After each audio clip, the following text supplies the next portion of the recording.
Hey guys, so today we're taking a look at how to do percentage calculation in Excel.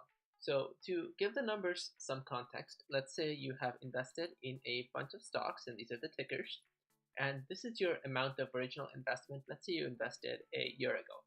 And today you're looking at your returns and you're seeing, wow, so this is the value of these stocks today. So the current market value is this.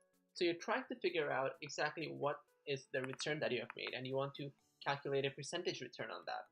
So to do that, what you want to do is take the difference between these two values and divide it by this value over here.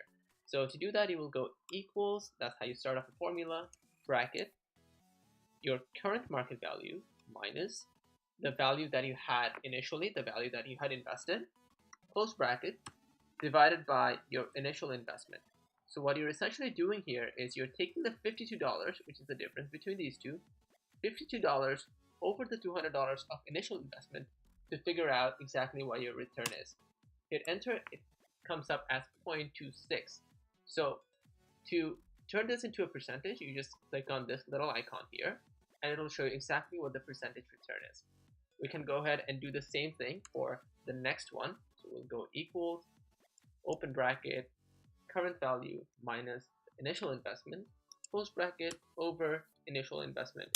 Hit enter, and we will turn it into a percentage. And let's do it for the next one.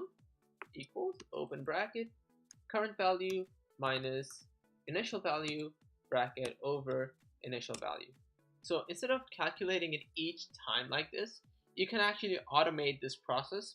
Any formula that has a repetitive sort of calculation, Excel can do it automatically in different formats, and we will explore that in the next video. Anyways, guys, thanks for watching, and if the video helped, please hit the like button, and I will catch you guys in the next one. Bye.